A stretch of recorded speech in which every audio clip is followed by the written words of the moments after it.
Así es, ya está con nosotros un actorazo. Estamos con Luis Machín. ¿Cómo estás, Luis? Bienvenido. Muchas gracias por la invitación.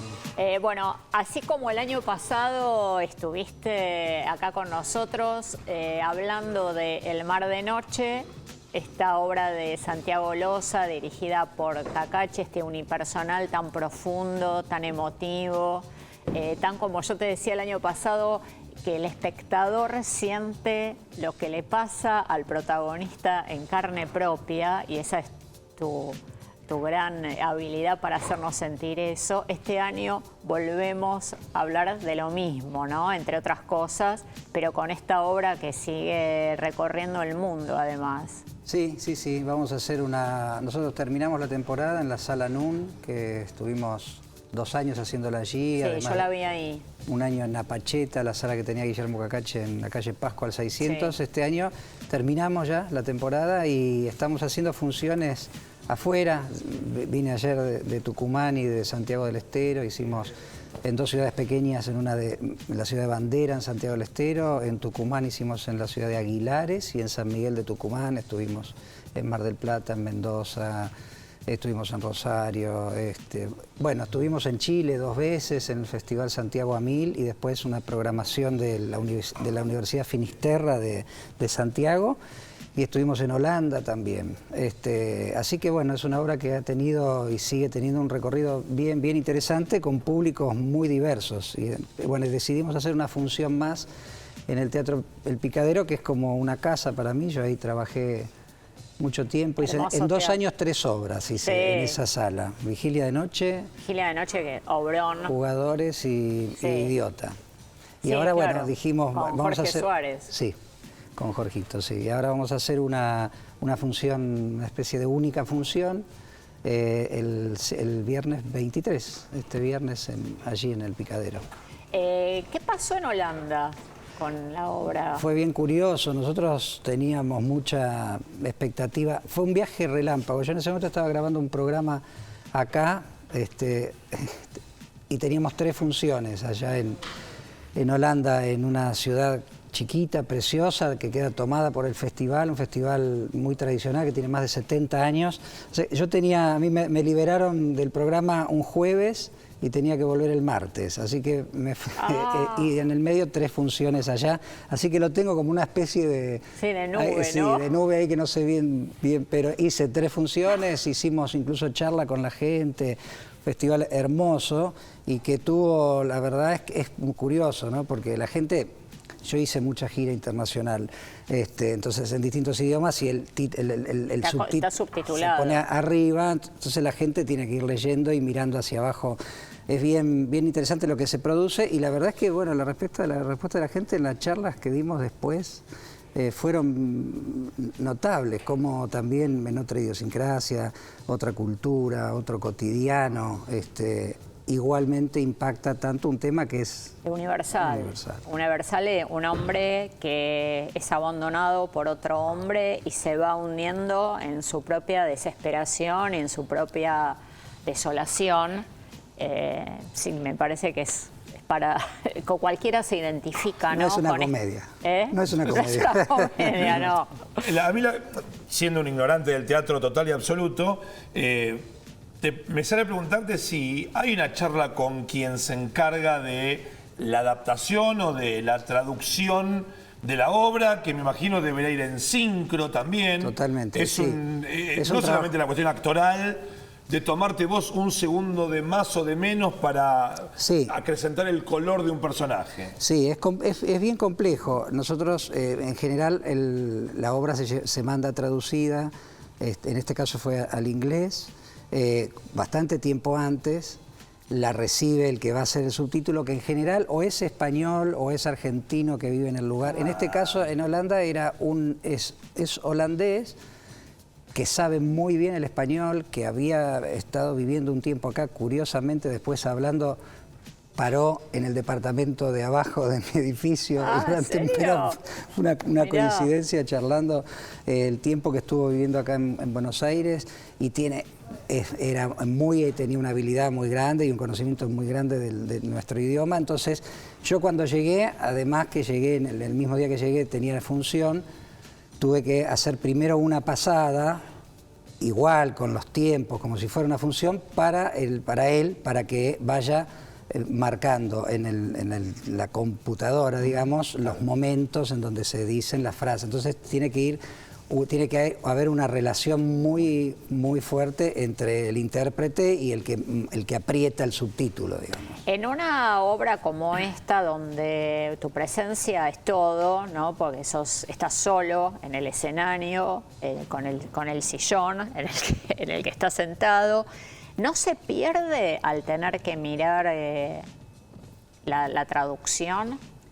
Y eso, hay algo que eso se es pierde, algo, ¿no? sí, pero también uno lo pierde en las películas, ¿no? O sea, uno está acostumbrado, porque nos hemos criado leyendo subtítulos y de hecho nos gusta más. Cuando vemos una película doblada no nos gusta, por lo menos en lo personal me resulta horrible. Uno se acostumbra mucho. En el teatro quizás el público no está tan acostumbrado. Y hay un momentito de fuera de sincro.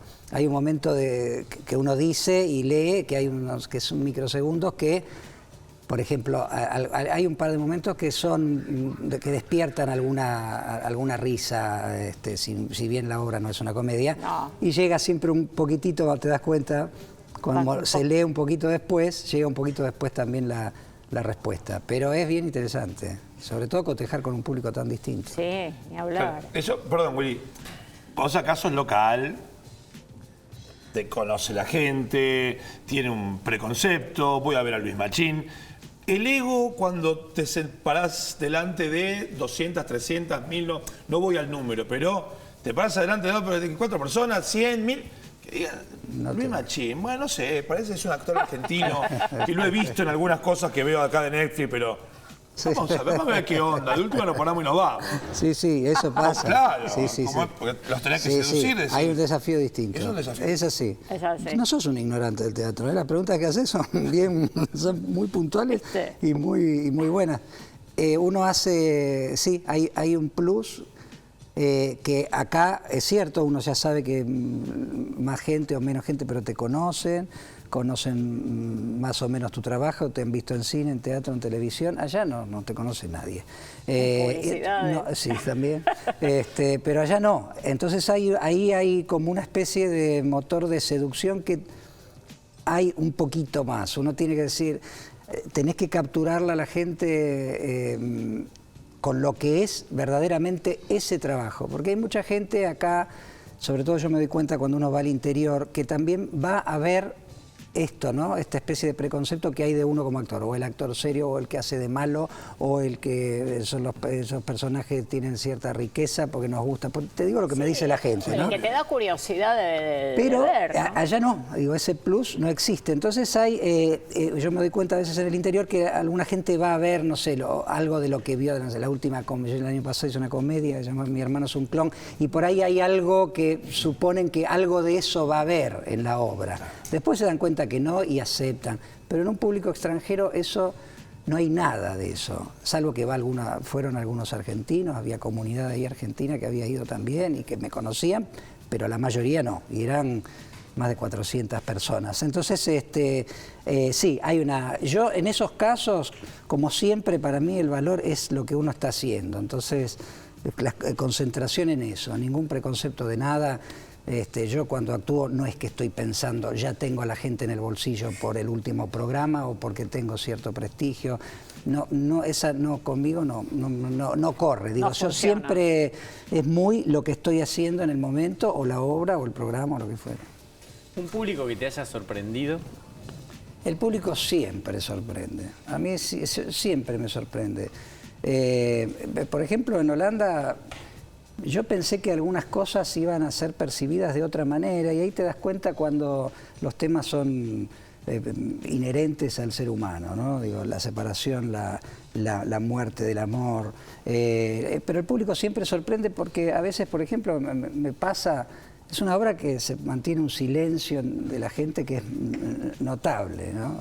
Es muy llamativo cómo entra la gente. Y a veces es importante el silencio. Totalmente, totalmente, pero a veces uno confunde el silencio con falta de atención, que es un vicio que tenemos los actores. Decir, pero ¿dónde están? Y además yo estoy solo, hay una sensación de soledad enorme. ¿Dónde están? Y cuando termina, ha habido funciones en donde yo he dicho, no entraron, no les gustó, no entraron, y terminan y están de pie la sala entera. A mí me sorprende siempre la gente. Siempre. Porque estás percibiendo algo que no es. Sí, ¿no? algo que no es. Mira que han pasado años, obras y públicos, y uno sigue teniendo dudas y interrogantes que no se terminan de resolver nunca, y eso es lo maravilloso también que tiene la actividad nuestra. El año pasado, cuando estuviste charlando con nosotros, justo estábamos en el auge de la serie de Sandro. Sí. Hoy Sandro cumpliría años. Interpretaste a Oscar Anderle, ¿no? Su mano derecha, por decirlo de alguna manera, su representante, su amigo. ¿Qué te dejó la serie? ¿Qué te dejó el personaje? ¿Qué te dejó ser dirigido por Caetano, no? Bueno, yo a Adrián lo conocía, ya había trabajado con él en Un oso rojo. En Un oso rojo y en Tumberos, ¿no? En Tumberos se fue el último capítulo, sí. El presidente de la Nación, el último capítulo. Habíamos hecho una publicidad también, cosa que no se sabe mucho, una publicidad de una harina. Y yo lo conocía, Adrián, hacía muchos años que no trabajábamos. Trabajar con él es de verdad que es notable, es un director que rompe todo el tiempo con lo que es la estructura, el guión, la cámara, la puesta de cámara, es muy, muy interesante. Me dejó conocer un poco de la vida de este hombre, de Oscar Anderle. Su hija que venía a algunas grabaciones, Silvia, a ver las grabaciones y que nos contaba, que me contaba, o qué fumaba, o cuánto fumaba, o cómo era, o Rosa Rosa, lo que escribían juntos. Fueron 6 meses de intensísimo trabajo, donde nos metimos mucho en la vida de Sandro, y que tuvo también una repercusión enorme, muy grande, lo que fue el Gran Rex, el último capítulo. Fue muy emocionante meterse en la vida de este loco, de estos locos, porque Anderle era músico también, cosa que no se sabe mucho, pero él componía también, y muchas letras son escritas de manera colectiva, así que fue ¿Era un artista frustrado, Anderle? Mira, nunca lo sabremos, nunca lo sabremos. En un momento en la serie se muestra que él quiere cantar, algo que él había escrito, y que un poco la figura de Roberto Sánchez, ¿no? Bueno, era arrolladora, pero él era como un hijo para él, contado por Silvia y por la gente que estaba cercanos a ellos, era como un padre, él, su mentor, su guía, hasta que murió, porque después él tuvo otros representantes, pero después que murió Oscar Anderle era como un padre para él. Sí, además el que ideó, ¿no?, su carrera. Totalmente, y lo acompañó siempre, y estuvieron codo a codo. No, eran mucho más que una sociedad, eran amigos, enormemente amigos, familiares. Y ahora me decías, estás ensayando con uno de tus maestros, ¿no? Con Bartiz. Sí. Para el año que viene ya. Sí, ya estamos no es una adaptación, yo lo digo esto, todavía no he hablado mucho, es la primera vez que hablo así públicamente de este trabajo. Se ha tomado como disparador Ray Lear, no es Ray Lear, pero sí es un padre que decide ceder sus terrenos de Santa Teresita entre sus 3 hijas, hacerlo en vida para que no haya problemas en la sucesión y en la repartija de los terrenos, y que es el disparador de Ray Lear, es el rey que va y pregunta quién me quiere más, y algo de esto en este hombre, en esta especie de tirano, padre tirano, dice, bueno, a ver quién me quiere más para ver cómo reparte los terrenos de Santa Teresita, y a partir de ahí se empiezan a armar una serie de inconvenientes que tienen mucho que ver con el lenguaje que siempre pone en funcionamiento poético de Bartiz, así que para mí es volver después de la pesca, que hace 10 años, cada 10 años trabajo, yo le digo a él, sí, el pecado que no se puede nombrar, Fue en el 2000 terminamos, por ahí en el 2009 hicimos la pesca y ahora en el 19 vamos a hacer la gesta heroica, se llama. ¿Y con quiénes te acompañan? Son alumnos, Ah. alumnos de Ricardo, Facundo, Clara y Martín, que son mis 3 hijos, mi hija y mis 2 hijos. Bueno, y estás entonces en la última función del Mar de Noche en Capital, en esa sala preciosa que es el Picadero. Como decías, bueno, donde hiciste obras hermosísimas, Sí. como Vigilia de Noche, que tendría que volver en algún momento. Sí, Vigilia de Noche estaba ¿No? muy bien, Sí. Las últimas obras son de noche, ¿no? Vigilia de Noche, El Mar de Noche. Es verdad. Me Por algo en gusta- especial. Me gusta más.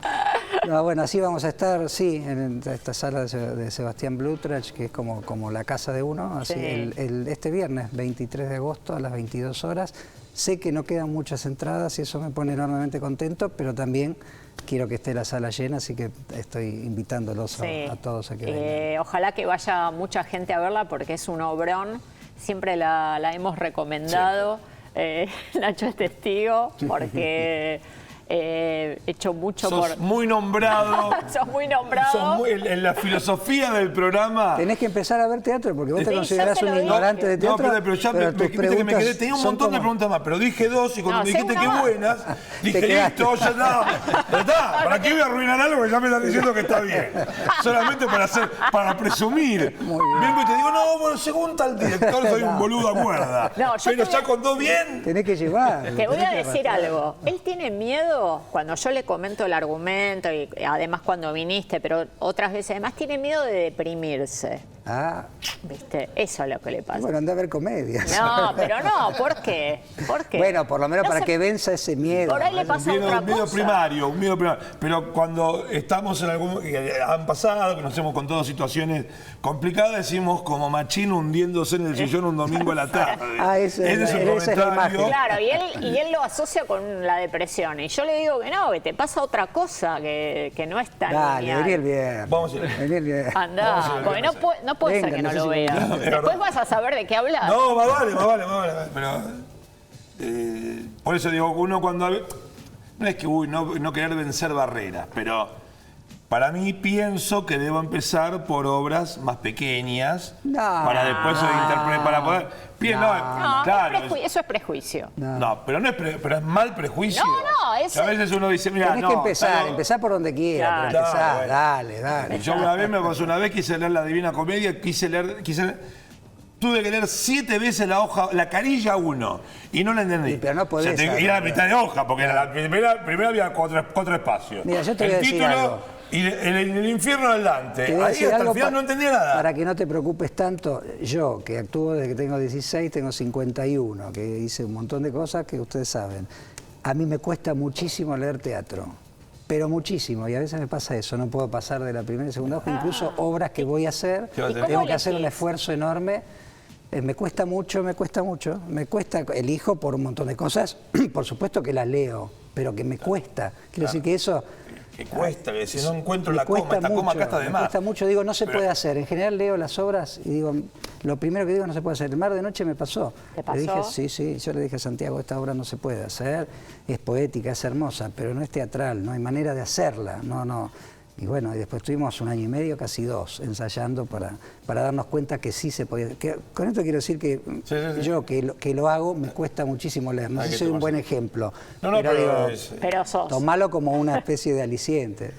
Vamos a empezar. Vamos a arrancar. Tenés que empezar. Pero igual más pila que la galluta no está al aire, ¿no? No. Por suerte Bueno, no. yo de la esa digo, tal vez no lo entendía. Hay algunas parecidas, ¿eh?